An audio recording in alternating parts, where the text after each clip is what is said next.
السلام عليكم ورحمة الله وبركاته. أهلا بكم أصدقائي، يا رب كلكم تكونوا بخير. صينية جاتو بأقل الإمكانيات، بأقل التكلفة، بنص كوباية من الكاكاو الخام الأسباني عملنا التحفة الفنية دي. غرقانة شوكولاتة يا جماعة، كل تفاصيلها شوكولاتة. إزاي؟ بصراحة بتتكلم عن نفسها، لكن هي إيه من جوه؟ هنشوف مع بعض حالا صينية الجاتو دي عامله ازاي. هي عايزه التلاجة يا جماعه في اسرع وقت، بقطع شوكولاته.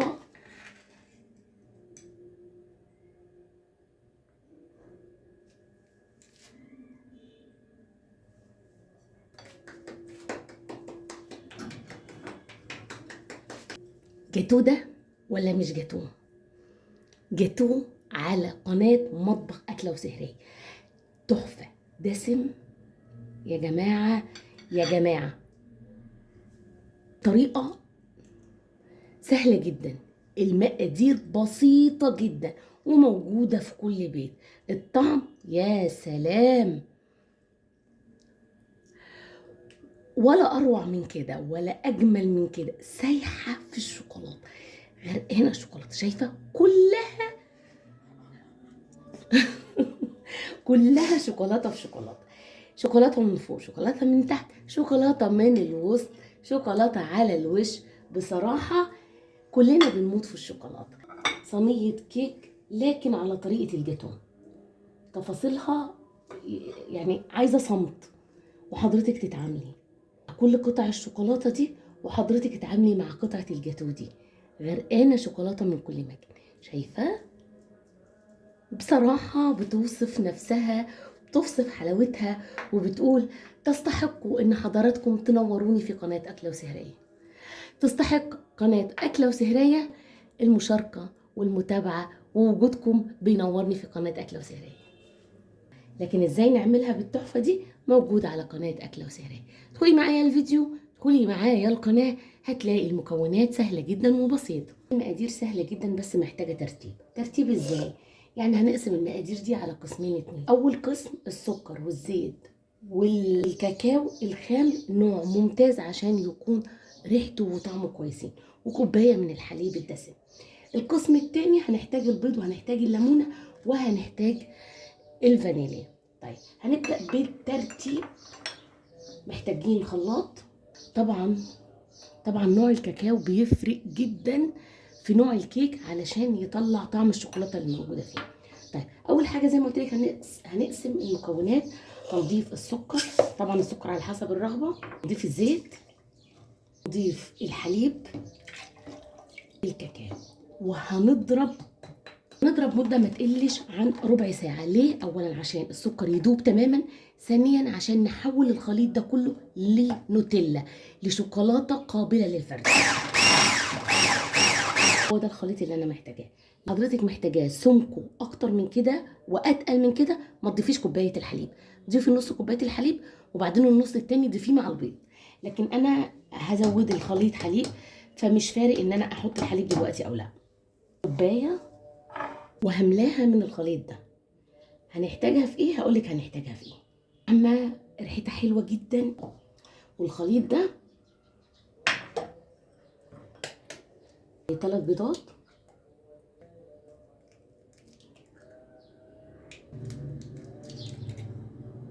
هضيف على الخليط معلقه من عصير الليمون. ده مهم جدا علشان خاطر الكيك ما يكونش فيها اي حاجه من زفاره البيض.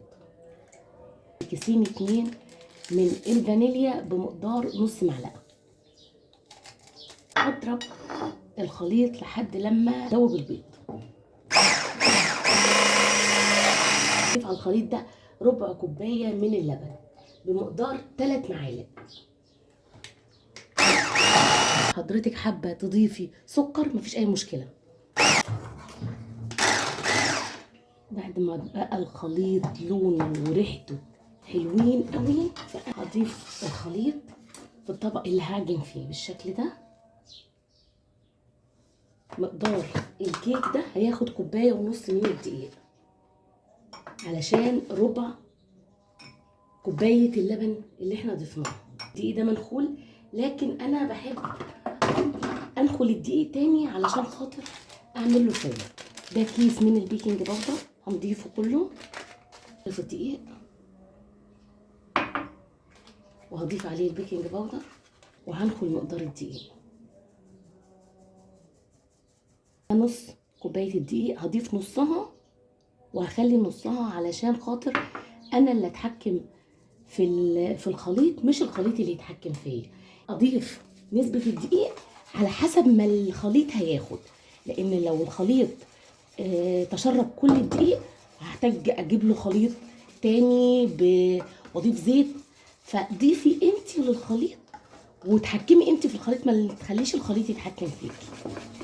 انا ضفت كوبايه وربع من الدقيق، هقلب لحد لما اشوف قوام الكيك عامل ايه. كل ما كانت هشه كل ما كانت عاليه، كل ما كانت نافشه، كل ما كانت تقيله، كل ما كانت كبسه. فانا الخليط ده هضيف معلقه واحده منه. هقلب معلقه الدقيق مع الكيك ومش هحتاج نص الكوبايه بتاعه الدقيق. هو ده الكلام اللي انا بقولك عليه. سلام يا جماعه، القوام والريحه مظبوطه جدا. فضل من الدقيق اقل من ربع كوبايه، حوالي معلقه كبيره. طريقتي في انك تحصلي على صينيه كيكه ممتازه. انا بعمل الكيك بالزيت، لكن احب لما افرد الصينيه احب افردها بالزبده. بتدي طراوه وبتدي ريحه للكيك حقيقي مش طبيعيه. الطريقه دي احلى من انك تعملي الكيك بالزبده. الزبده بتخليه مكتوم مش هاشش، لكن الزيت بيديله قوام فلافلي كده وهاشش وناعم. الزبده بتديله طبعا طعم وريحه ملهمش حل. محتاجين نقلبها، فطبعا عايزين نضيف عليها زبده عشان تبقى سهله معانا واحنا بنقلبها. شايفه؟ هو ده قوام الكيك الممتاز. اجمل طريقه كيك ممكن تعمليها بالمقادير دي. هنزل بالكيك، مولعين الفرن على درجه حراره 180، مولعين من تحت بس. تفضل في الفرن من 30 ل 35 دقيقه. طبعا الشوكولاته ما بتبقاش باينه ان هي استوت ولا لا، لكن التايمر بيبقى مظبوط جدا ان هو يسويها بشكل مظبوط. الاسباتولا حضرتك تعملي التموجات دي في النص بالشكل ده علشان ما يبقاش فيه اي فوارغ في الكيك فتبقى عاليه وواطيه. هولع الفرن على درجه حراره 180، هولع من فوق هولع من تحت.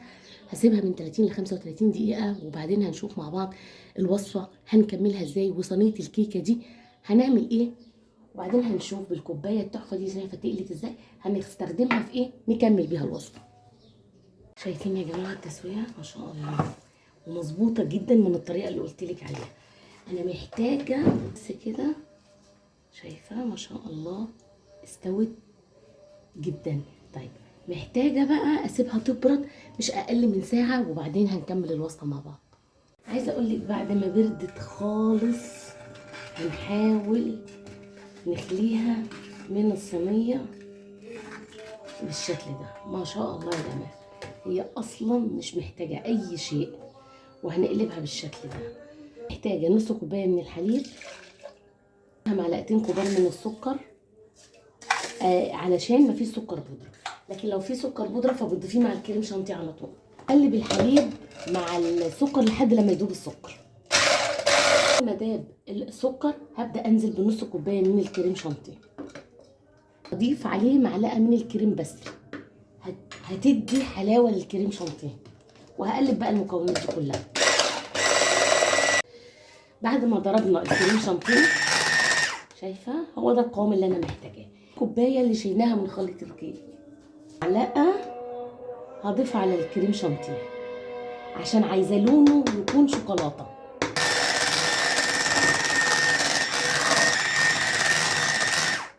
ده القوام اللي انا محتاجاه. ده اسمه قوام المنقار، لما بينزل منها حرف كده مش بينزل تاني بسهوله. ابدا انزل بالكريمه على وش الكيك بالشكل ده. يا جماعه يا جماعه حاجه بصراحه تستحق التجربه. يستحق ان حضرتك تنوريني وتزوريني في قناة أكلة وسهرية. طبعا لازما تتساوى بشكل مستقيم.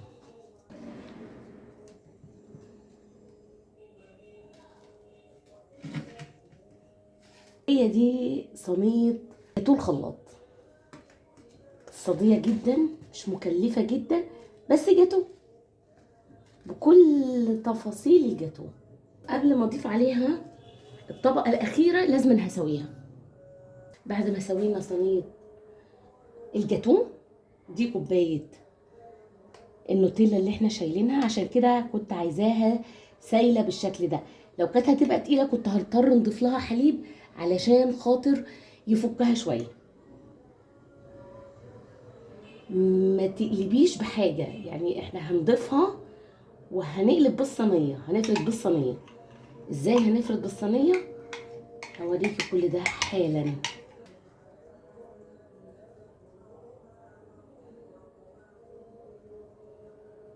هنسويها بالشكل ده عشان يكون حرف الصينية كله مساوي. بعد ما فردنا عليها الصوص ده بالشكل التحفة ده، لازم تدخل التلاجة ساعة وبعدين هنكمل الوصفة مع بعض. بعد ما فضلت في التلاجة وهنخرطها زي دستة الجاتوه بالظبط. طيب مبدئيا هنقسمها نصين. طبعا التزيين ده بقى بتاع حضرتك. ادي كده قطعتين، ادي كده 4. طبعا التزيين ده زي ما قلت لك بيرجع لحضرتك، زينيها بالشكل اللي انت بتحبيه. معلقه واحده من كريم شانتيه هنحطه في كيس حلواني بالشكل ده، وهنبدا نعملها فستونات كده على قطعه الجاتوه بشكل جمالي. جاتوه ولا مش جاتوه؟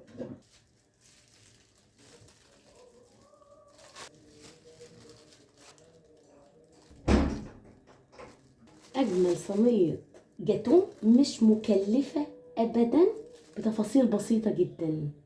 وكده اقول لك استمتعت جدا معاكي بالفيديو، يا رب اكون فدتك ولو بمعلومه بسيطه، واستودعكم الله واشوفكم فيديو تاني جديد.